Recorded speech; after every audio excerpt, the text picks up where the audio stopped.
Gurur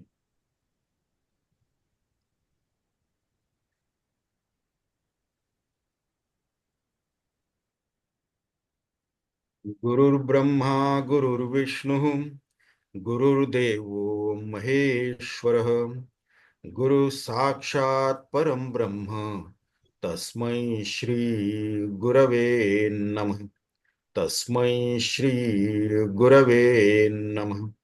सदाशिवसमारम्भां शङ्कराचार्यमध्यमाम् अस्मदाचार्यपर्यन्तां वन्दे गुरुपरम्पराम्.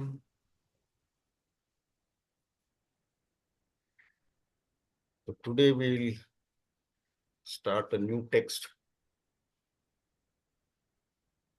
This text composed by Bhagwan Ramana Maharishi.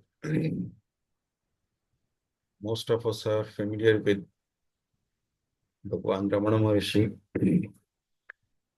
Most of the spiritual seekers will of course be familiar Bhagwan Ramana Maharishi. We have done previously a text by Bhagwan Ramana Maharishi called Saddarshana. So briefly, we know his life story. Born in Ramanad district in Tamil Nadu. From childhood, of course, he was spiritually oriented.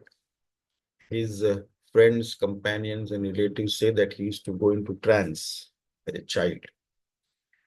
So, but actually, he used to be in contemplation, deep contemplation, or a samadhi state also.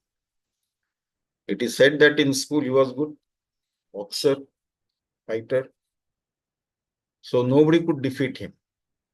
But those whom he had defeated, they will wait for him to go to sleep or something like that. At that time, they will attack him.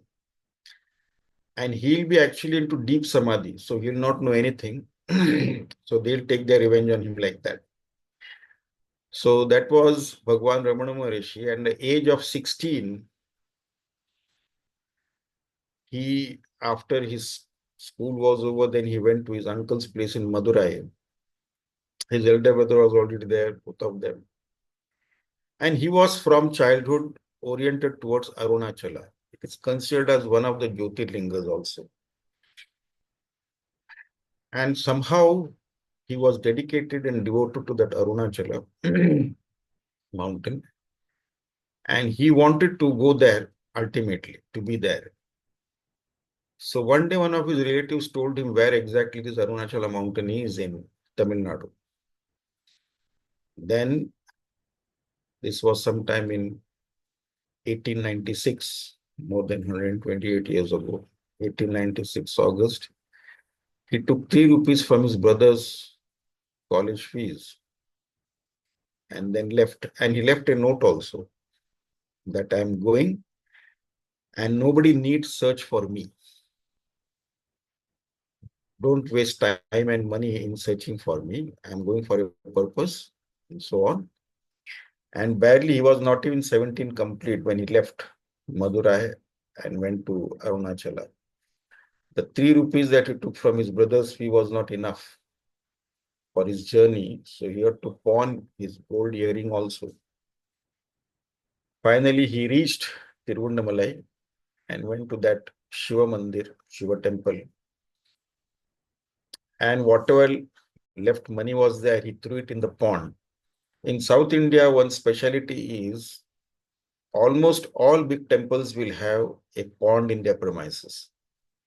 So generally in South, especially in Kerala and even Tamil Nadu, in these two places, people will wake up early in the morning, take a dip in that pond and then go and have darshan and then come home and then begin their day's activities.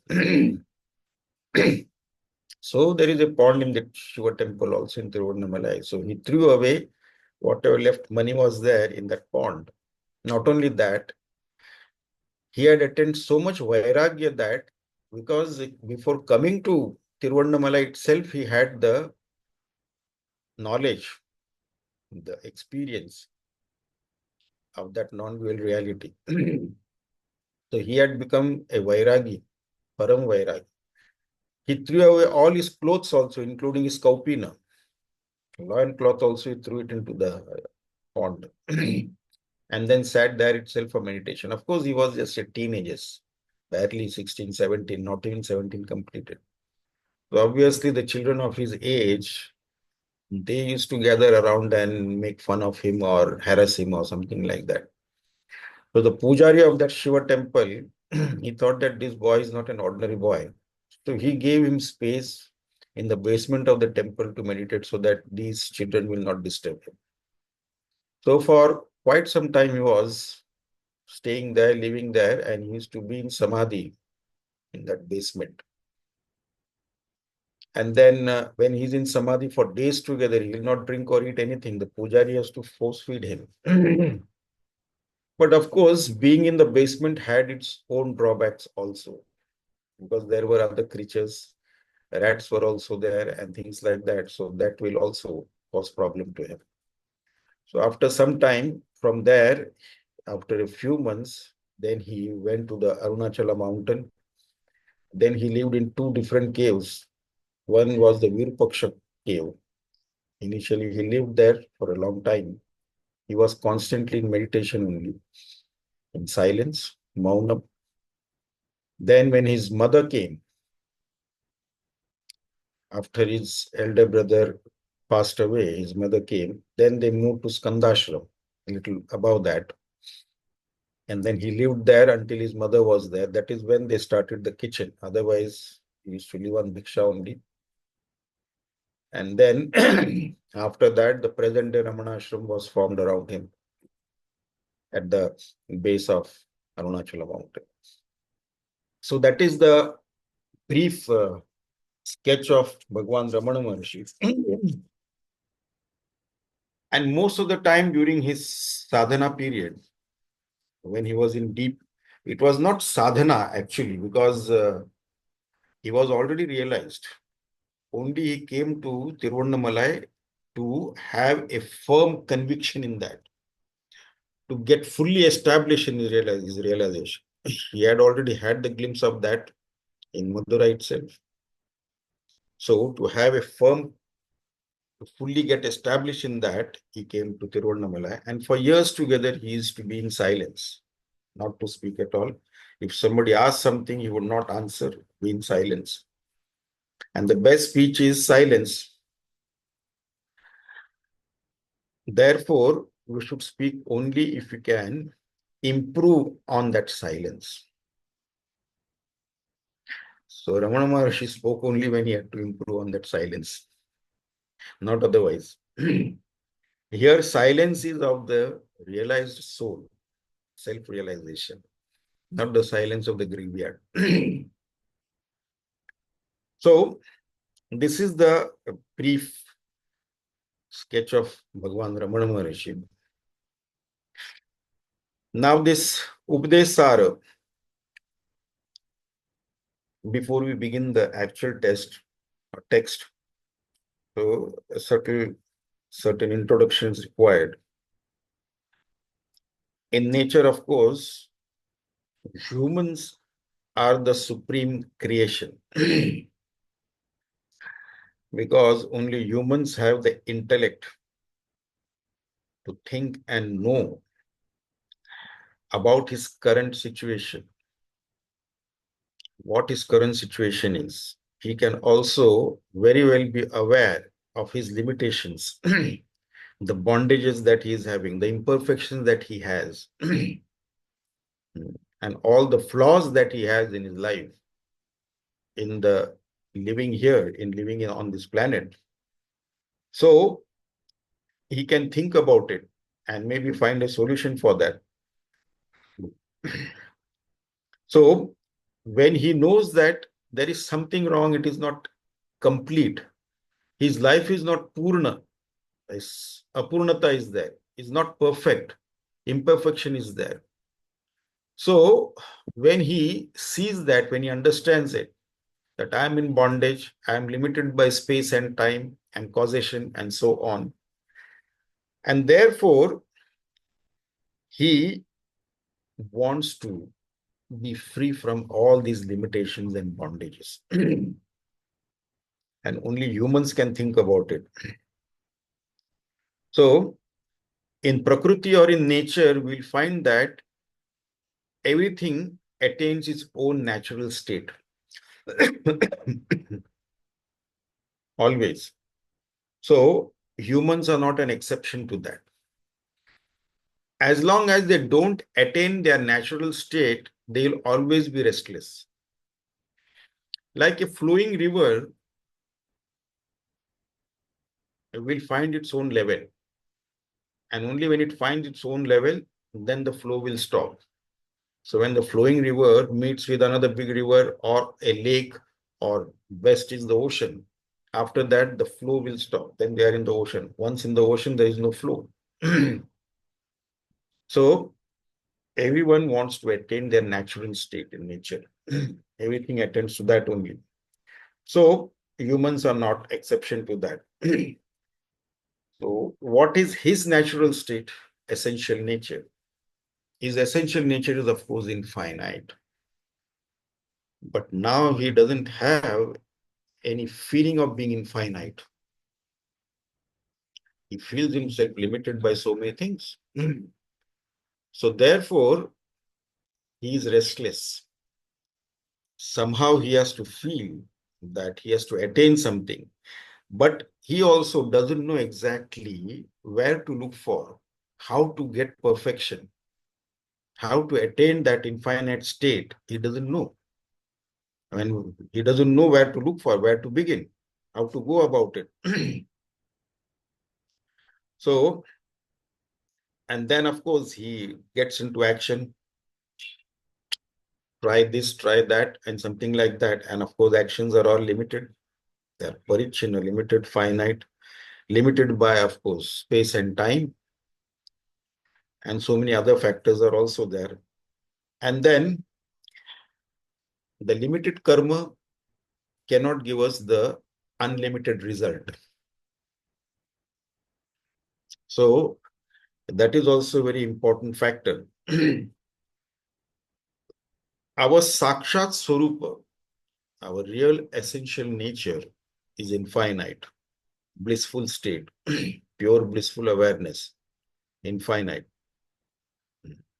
So we want to gain that, but unfortunately, we do not know how to go about it. We, all of us without exception, want to be happy in this life. And in our ignorance, we seek happiness from the limited, finite world. Let us try this one, let us try that one, let us go here, let us go there, experience this or experience that. Maybe that will give us some pleasure, some joy. But our experience is that all so-called pleasure or joy, they are all limited. But now the important factor is that our essential nature, which is infinite, is Nitya Prapta. Nitya Prapta is, it is always there. It is attained. But then we are not aware of it, unfortunately. So how to get that which is already there? How to attain that? That which is available always, Nitya Prapta, always attain. So because of ignorance, we do not know. And ignorance can be destroyed only by knowledge, not by karma. See, if there is a darkness in the room is pitch dark. So if somebody says that let us pour out the bucket full of darkness from the room outside, engaging in karma, that will not work. Darkness can be cleared only by light. By just lighting a lamp, the entire room will be illumined. There will be no darkness. There is no other thing required. Light only can clear. So knowledge only can clear the darkness of ignorance, not karma. And then again, the question arises, what kind of knowledge that is required for this? The knowledge that we need is, that is valid means of knowledge. what is the valid means of knowledge in Sanatan Dharma? It is Vedanta or Upanishad. So that knowledge only we can overcome this ignorance. We can get rid of this ignorance. And of course, Bhagwan Ramana Maharishi was a self-realized person. There was a Tamil poet during the time of Bhagwan Ramana Maharshi called Muruganar. He was composing Pauranic lore in the form of poem. And then at one particular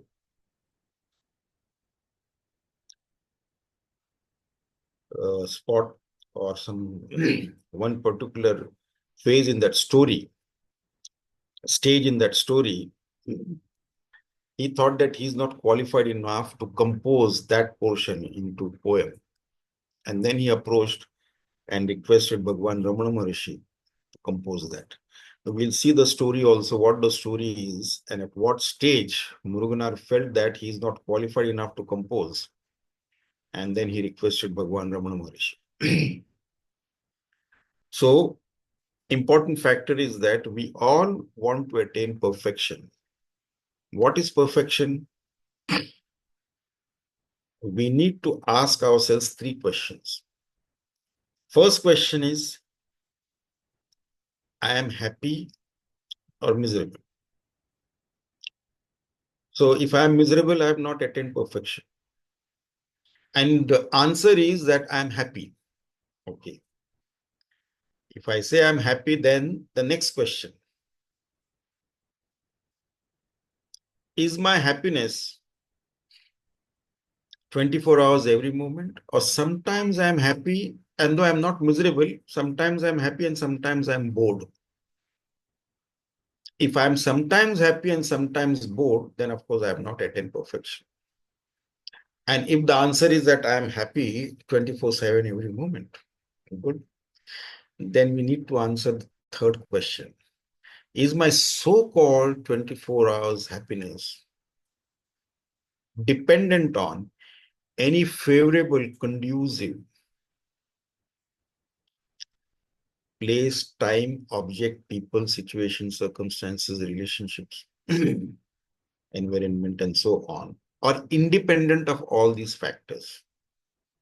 If my 24 hours happiness is dependent on external factors like place, time, object, people, relationship, situation, circumstances, conditions, environment, and so on, then these factors are temporary, momentary, and they are subject to change, ephemeral.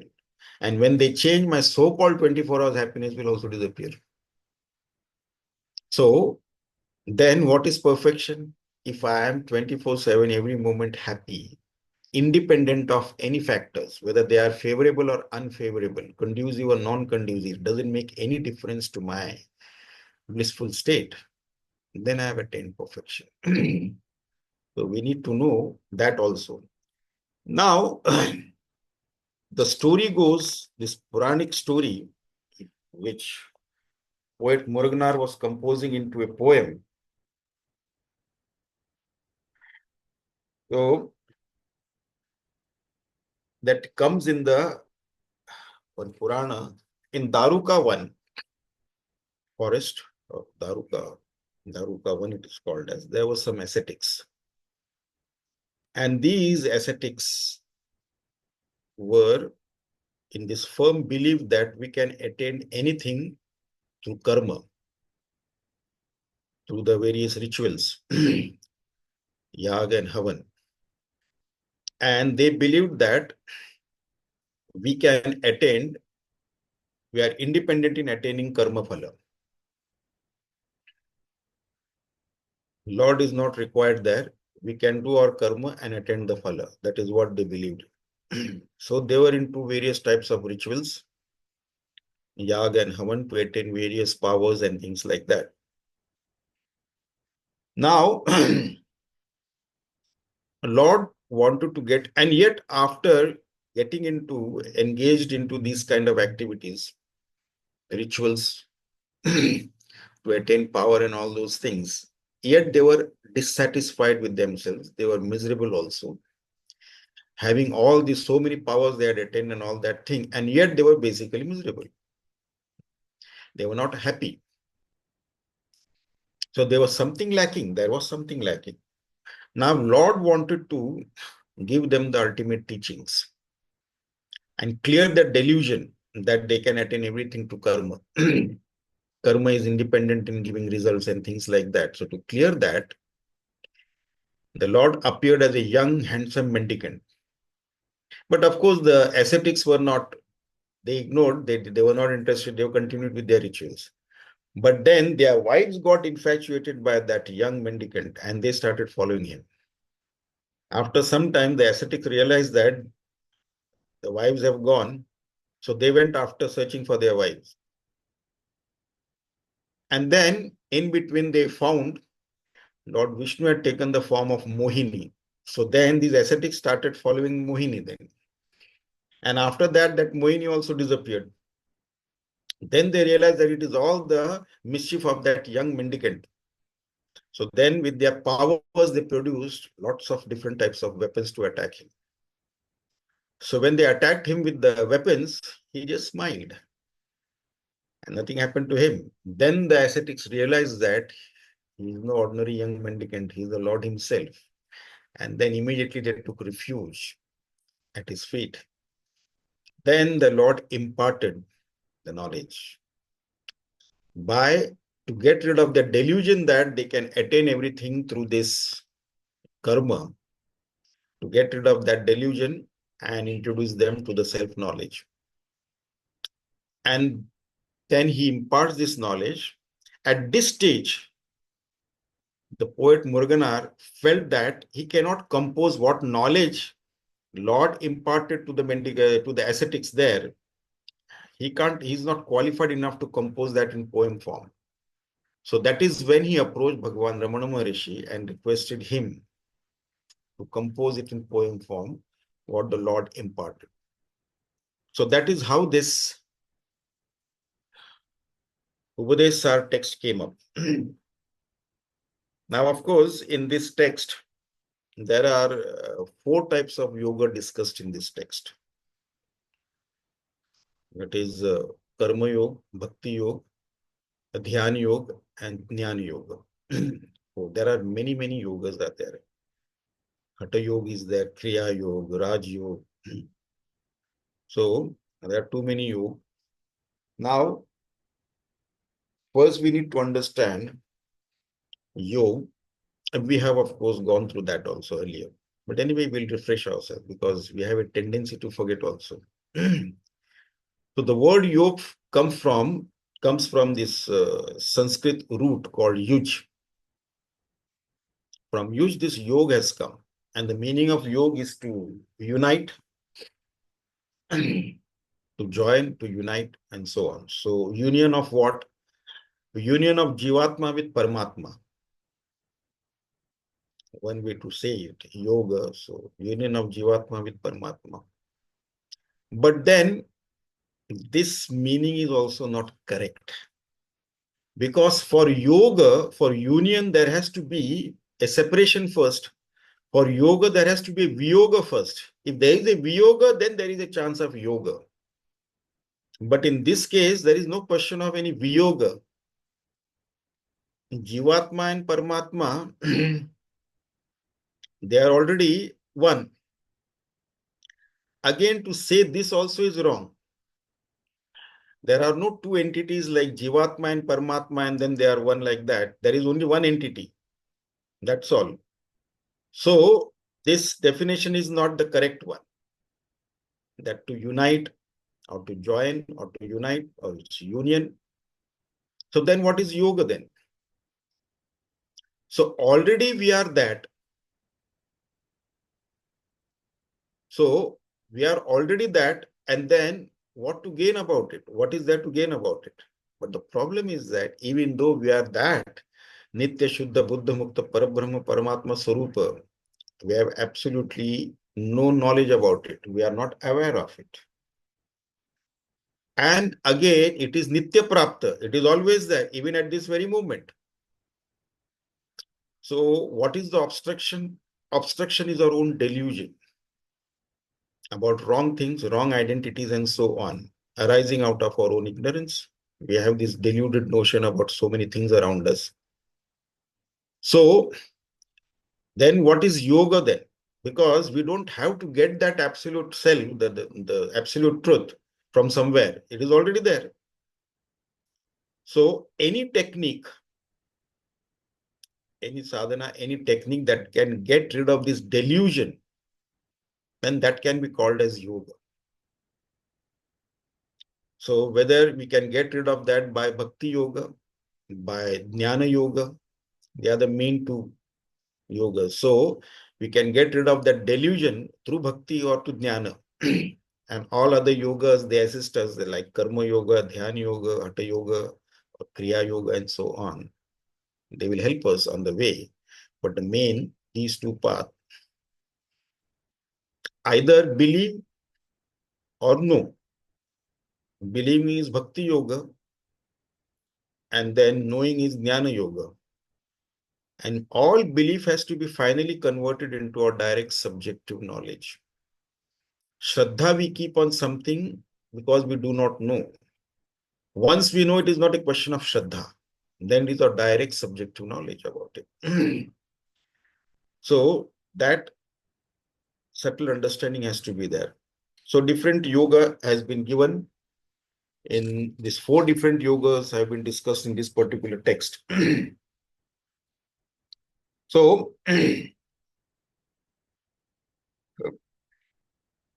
delusion that we are in, we have to get rid of that. Now, the important thing is that first we start with this Karma Yoga, and we'll take up the first shloka of this Upadesha Saara for discussion. First shloka, Karturajnaya prapyate phalam karma kim param karma tajjadam. Kartuhu ajnaya prapyate phalam karma kim param karma tajjadam. So now here by the command of the Lord, creator of this Shrishti, creation, the fruits of the karma are attained. Karma kim param, karma tajjadam. How can karma be supreme? It is inert, insentient. Karma tajjadam. Now, general thinking is that if I have to attain something, of course I have to do karma, no doubt. No one can remain without doing karma. Karma too we have to do. And what we see is that when we do certain karma, we get there some results. So now these ascetics were thinking that, okay, whatever we want, we can attain through our karma. We'll do the karma and attain that. But then they were not happy. Now, what is the problem with doing this karma and whether we are independent in getting the results of the karma that we do? That has to be understood. All of us will also, of course, do karma with certain desire. Without that desire, we will not engage into any karma. If I have a desire to attain something, then of course I have to engage in karma. The desire is there, and then we do the karma also. And many a times it is also found that we don't get the results as desired. We may not get at all, or we may get the results, but not as desired. So if we get the result exactly as desired, we are happy. If you don't get the result at all, we are unhappy. Or even if we get the result, but not as desired, less than that, then too we are not happy. So how can we say that karma is independent in giving results? If it was really independent in giving results, then we'll always get the result that we desired. Then nobody will, if we are independent in getting the result from our own karma. So in that case, we never have an undesired result at all. So there has to be a certain other factor that gives the result. Our right is to perform the karma. Our right is not to give the result. Then whatever result comes, that we have to experience, whether good or bad, whatever it may be. So, right to give the result is with the Lord, who created this cosmos, this creation, and he has made certain laws also, laws of karma, what actions we do, and so many other factors go into deciding what result who will get out of performing that karma. And in our day-to-day living also, we have seen so many times that two or more people doing a similar type of karma need not necessarily get the same type of result. Two, three people doing a similar type of business, approximately around the same area, they are doing the business. One person is having a roaring business, the other person is doing okay, not bad. Third person is actually going in the loss. They are doing the same type of business, approximately around the same area. Why is one doing good business, the other one is doing okay, and the third one is actually going into loss? And they are putting a similar type of effort. It's not that the one who is going in loss is not putting any effort. He's doing it, but yet he is not getting the result. What is the cause? So karma is in his hands. Giving the result is not in his hand, because there are other factors that will decide what result he should get. We see so many times now two students studying the same subject, graduating in the same subject, and then after graduation, these two graduates get job in different companies. And in those companies, they are doing the same type, both are doing the same type of job. But one graduate gets a package of 30 lakhs, other graduate gets only a package of 10 lakhs. Why so? They have studied the same subject, they are doing the same type of work, and yet one is getting a better package, the other is getting less package. Of course, the companies are different. Why the other graduate couldn't get a job like that? So many factors go into that. Then we can see other things also. There are people who are actually uneducated or school dropouts. 50, 60 years ago, most of the people who were in business, they were either uneducated or they were school dropouts. And they set up business worth millions of rupees, crores of rupees. And then they employed well-educated people in their companies, graduates and postgraduates and engineers and accountants and managers and so on. So it's some kind of an injustice. I spent so many hours studying and all that thing, and I got a job. And this man is not educated at all, a school dropout, and he has set up a huge business and he's employing us. So, kartu ajnaya prapyate phalam. We have got the right to work, but not right to give the result. Right to give the result belongs to him. And he also gives result not according to his own whims and fancies. He has set up certain rules, and according to that rules only we get the result. So like that, so the results are different. So karma is not independent in giving results.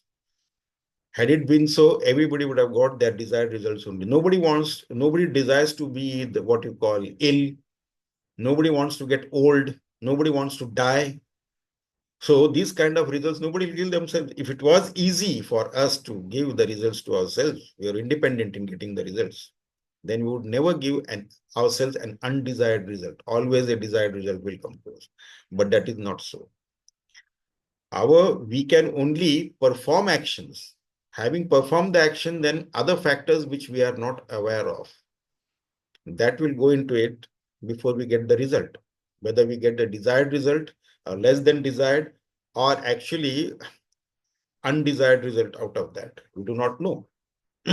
Because we have absolutely no knowledge about what rules will apply where, what is the consideration that is being given there in giving a particular result to a particular person for the particular karma that he has done. A farmer, he can plow the field, he can sow the seed. That much he can do. After that, then he has to depend on the rains. The rains has to come on time. It has to be in enough quantity. not less, not more also. More rains will get flooded and everything will be destroyed. If it is less rain, the crop will be destroyed. And if the rains come in a sufficient quantity, but not on the time that is required, then too it will be a problem. And all these factors are beyond our control. We cannot control how the rains will come, when it will come, what will be the quantity, how long it will last, whether it will be there for the required period, or it will continue for more period also, or it will be less period only it will come. We do not know anything. So these are not in our hands, only certain things only. Similarly, for all other actions, now this is regarding the field, the doing the field farming, the farmers have got limited actions, and after that, then he doesn't know. He has to wait. What the result will come 3-4 months later, he'll know. So there has to be a factor that will decide what result should be, go to which person for what karma. Not necessarily that more than one person, more than 10 people doing the same karma should get the same results. Not necessarily. They may get, they may not. So that is the factor that will decide who should get what result and how soon or later. All of us want a desired result as soon as possible from the karmas that we do. But again, everything has got a gestation period also. Somebody wants to eat mango, he sows the seed today and tomorrow itself he wants mango, that will not happen. He'll have to wait for at least 5-6 years for the tree to grow before it starts flowering and giving mango. So many factors are there. So here, Kartuhu Ajnaya Prapyate Phalam, Karma Kim Param. How can karma be supreme? Karma Taj Jada. Karma is Jada. See, it is inert, insentient. So there has to be somebody else also. A axe doesn't know who is the karta, who is the doer behind that axe. Axe will do the cutting, but the one who is wielding the axe, what is his intention? That the axe doesn't know. So therefore, there are so many factors involved in karma also. The karta, the doer is there. Karma, the organs of action has to be there. Then the actual action, kriya. Then there is the phala and the phala bhokta. So many factors are involved in that. So here, limitations are there, what we can do or what we cannot do. And having done our best, then we have to just sit back and then see the result, what it comes.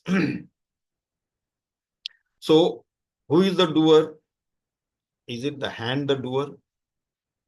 It is actually desire or vasanas. Because of the vasanas or impressions that we have gathered in the last so many lives together, from which the desire arises. Without a desire, we will not get into action. So one can say that the doer is the desire, with the desire and the entity behind that desire, to whom the desire has come. So desire, vasanas, from vasanas arise the desire, and then from there we get into action. So now desire is also not independent, as it depends upon the vasanas also. Again, vasana cannot exist without consciousness. That also has to be there, because it is not always that I get the desired result. Sometimes I get the undesired result also. So this is the problem with our karma. So there has to be an entity behind this. So the creator or Ishvara, actually he is wielding all the power. And everything that we do, the power comes from there only. Vasana also cannot exist without consciousness. From vasana, the desire comes. And then the power to act also comes from that entity only, that supreme reality. So therefore, if Ishwar is the doer, he is the karta, he is the karma, and he is the karma phala data, he is the bhokta also. Everything is him alone, Ishwar alone. And then unnecessarily we think that kartuhu ajneya prapyate phalam. It is with the Lord's grace only that we get the phala. It is not independent in giving us the result. So many factors go into that. And then karma kim param karma tat jadam. Karma cannot be supreme. It is jada. Now, when we understand this very clearly, another factor goes into that. In attaining this karma phala, in the second verse, Bhagwan talks of the limitations of this factor. What is it? In the second shloka says, Kruti mahodadau patana karanam phalamashashvatam gati nirodhakam. Kruti maha udadau patana karanam phalam ashashvatam gati nirodhakam. So this karma, Kruti maha udadav ocean, it is a great ocean. This Kruti karma is the great ocean. Patana karanam. So it is the cause of our fall. Patana karanam. Phalam ashashvatam. And the result that we get out of the karma, ashashvatam, it is ephemeral, impermanent, passing, temporary, gati nirodhakam, and it obstructs our progress on the spiritual path. Now, Kruti Maha Udadav, why it is called, is action called as a vast ocean. It is a whirlpool. And we get caught up in that and we cannot come out of that. We do one action and then one of the two things will happen. We get a desired result or an undesired result. So action itself or the result is not the cause of our fall or bondage, but attachment to the result is the cause of our fall or bondage. So this we need to understand very clearly. When we enjoy or suffer the results of our action, then of course we develop likes and dislikes, raga and dvesha. And then that causes more problems for us in future. Now, why it is called as these actions are vast ocean? We do one action, we get the result, and if the result is a desired result, we enjoy that. And then there is a greed to repeat that karma to get the same result again and again to enjoy that.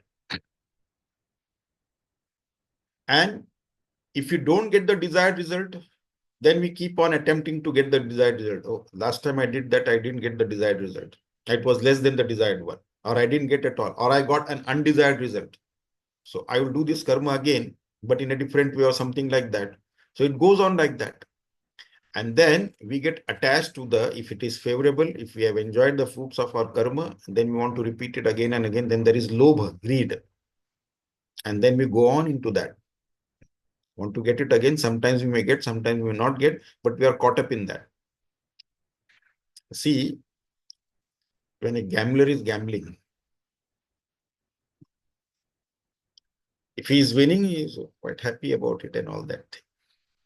And if he's losing, so then what happens is that he lost. Will he get up? Oh, I have lost this game, I lost. So I will not play any further. Maybe the next game I'll win. Next game I'll win. And he's continuously losing. And he'll borrow. He doesn't have money. He'll borrow from here and there and everything. Maybe next, it's just a question of one more game. That's it. And he goes on into that. Many years ago, it was Diwali time, I think. On Diwali day, they gamble. So I was staying at a place. This was nearly 40, 45 years ago. I was staying at a place and then it was Diwali day. So they all got together to gamble. So they started in the evening gambling. and I couldn't keep awake late. I went to sleep. So late in the night, I woke up and I saw these people were still gambling. And then I woke up in the morning for my morning rituals, and these people were still gambling. And absolutely with all the energy and everything, as if nothing has happened. If you are awake the whole night, you feel so sleepy. But no, they were all excited and they were continuing with that. Then I went out in the morning. Then I came back for lunch, and these people are still gambling. I don't know where this energy comes from. And they are sitting there only. They are having their food and drink and everything there only. And they are continuing. Then again, I went out after that in the evening. I came and they were still gambling. So I don't know where the energy comes from. Maybe the thing is that the one who is losing will think that, okay, next game I'll win. And then he loses further. And we saw in Mahabharata what happens. And then you pawn everything and borrow, and finally you are on the streets. So, Kruti Maha Udadahu. It is a vast ocean. One after the other, we get engaged into that. Whether good result or bad result, we go on continually into engaging in karma. There is no end to it. Now, first thing we need to understand is that what about this karma? We need to understand that who is the doer? If I am doing a karma, I have my own limitations. I am using my organs of action to do the karma. Those organs of actions are also limited. Number two. Number three, action itself is limited. Organs of actions have their own limitations. The doer has his own limitations, and karma itself has got limitations. And where am I doing this karma? This karma I am doing in a limited world of names and forms. So with the doer has his own limitations, organs of actions have limitations, karma itself has limitations, and these are being done in a limited finite world of names and forms. So how can an infinite result accrue from that? We cannot get an infinite result from the finite things. You can multiply this finite into so many things, yet it cannot give an infinite result. Finite will give only finite, ephemeral, temporary, momentary, impermanent. And then we are back to square one. And knowingly very few, unknowingly a vast majority of us are seeking infinite alone. But because of our ignorance and delusion, we are seeking it in a limited world of names and forms. Kruti Maha Udadav. And that is the cause of fall. So one after the other karmas we make, while doing this karma, depending upon the results, we start developing raga dvesha, likes and dislikes. Those likes and dislikes create more bondages. So Kruti Maha Udadav Patana Karanam. And thus more bondages.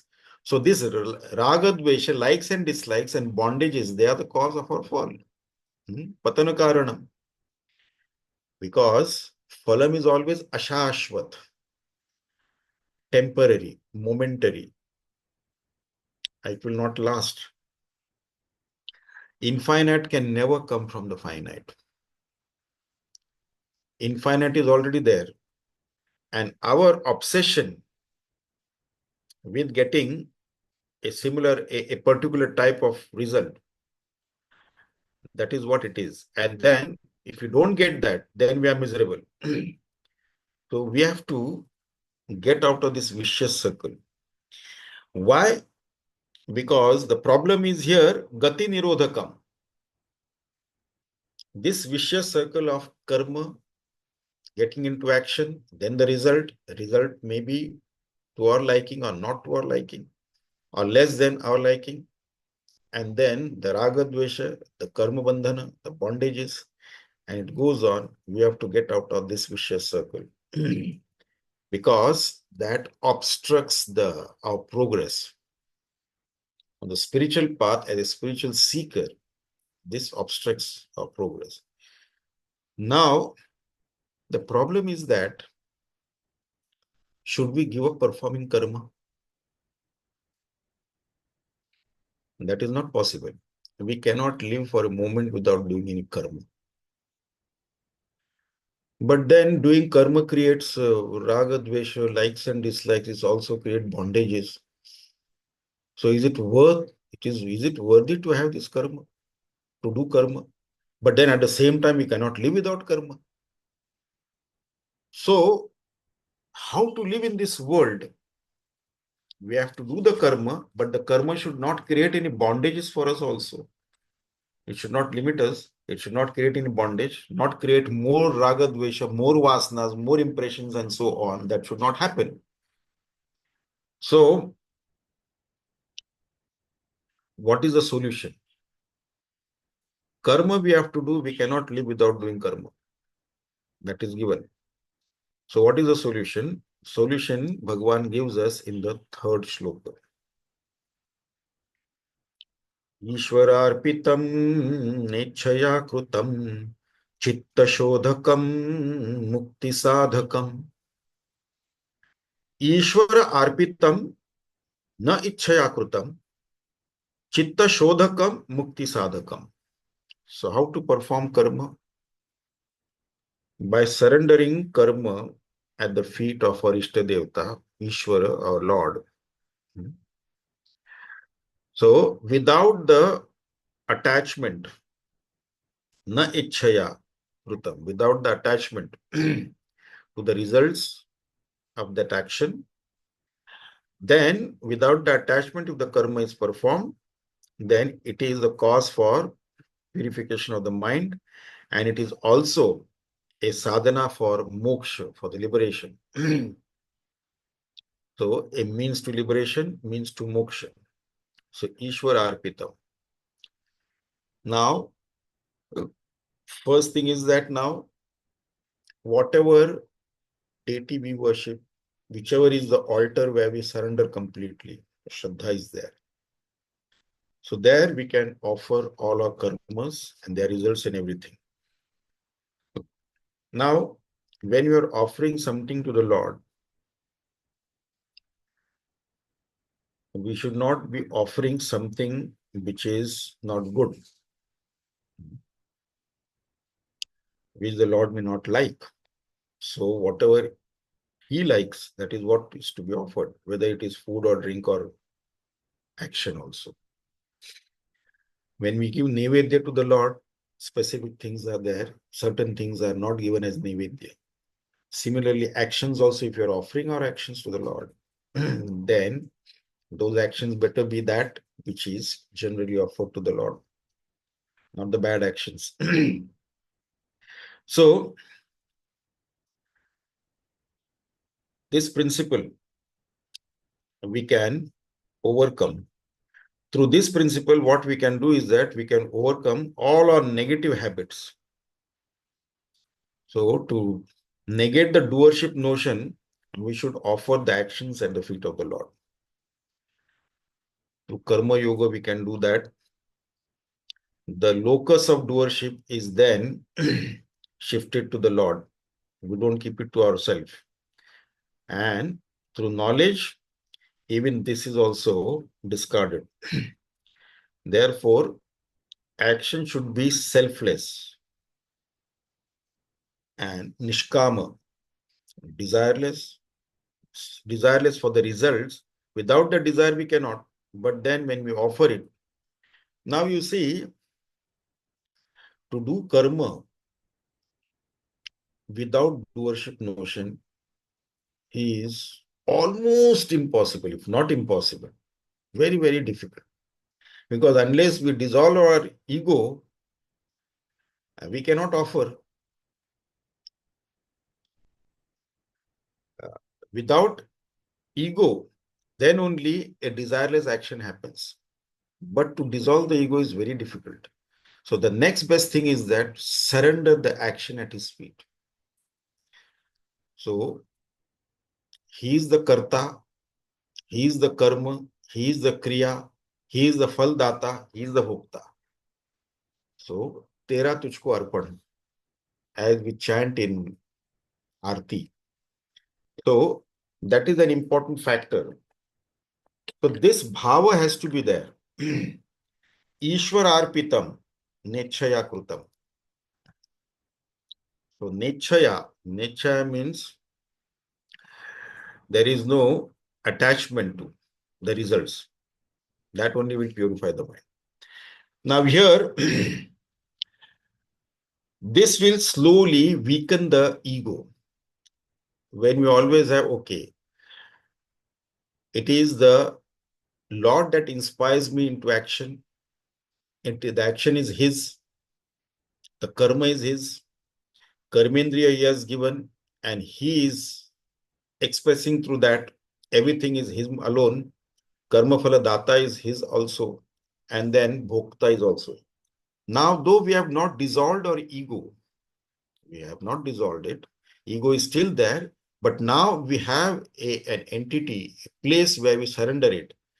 By this constant surrender, what happens is that we begin to weaken our ego. Ego has not yet dissolved.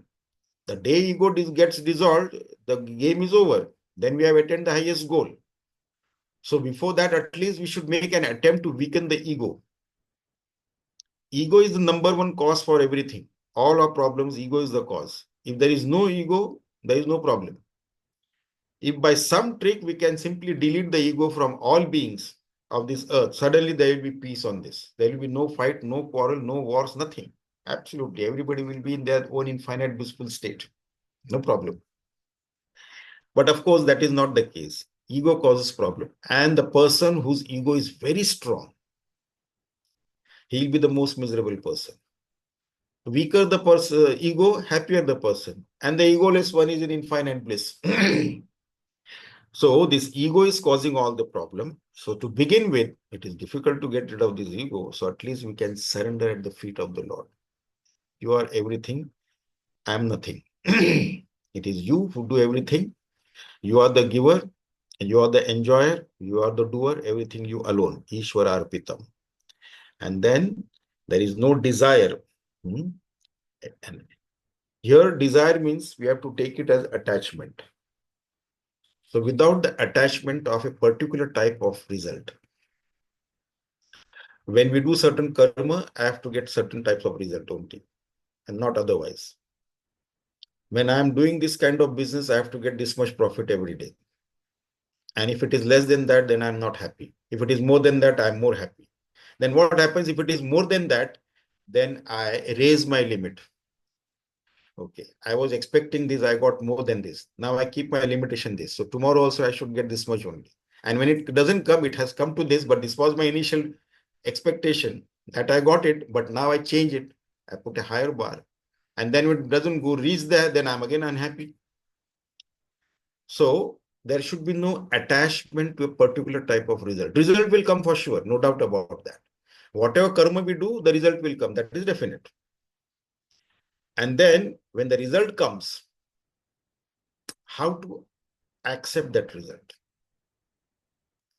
Now, if we are dedicating everything to the Lord, then when the result comes, accept it as a prasada that we have received from the Lord. We have to have a prasada buddhi. When prasada buddhi we have, then we have no problem with that. When we go to the temple, whatever prasad we get from the temple, we don't insist on a particular type of prasad from that prasad, you give me that one. No. Whatever comes, that we take, we accept it. And we don't ask for a particular, give me some more prasad. Whatever we get, that prasad we take. And we also happily share that prasad with others also. When we go home, we share it with others also. That is prasada buddhi. So that prasada buddhi has to be there. Whatever comes in my life, it is all because of my Lord. And whether it is good or bad, positive or negative, it is all for my own benefit, for my own good. That is what the devotees have. Bhaktas have that notion. Anything that Lord does in my life, it is for my own good. Whether it is positive or negative, it doesn't matter. Negative one also is for my own good. That is the prasada buddhi. It has come from him. I accept it and I'm happy about it. It is for my own good, which I don't know now what good it will give me. But since he has given me, I'll accept it. So that prasada buddhi has to be there. So Ishwara Arpitam with prasada buddhi. Otherwise, I want a particular result only. Oh Lord, why did you give me this and this? Keep on complaining. So Ishwara Arpitam with his prasada buddhi. Further, now we'll take up in our next session. And the next session will be, of course, on Monday, I'm leaving for Tiruvannamalai for Ramanashram, and I'll be back on 24th, which is again Friday, but it will be late evening. So we'll have our next session on 31st, is the next Friday, I suppose. So we'll have it on 31st, the next session. We'll continue with that. Yes, Swamiji. Have you got any questions?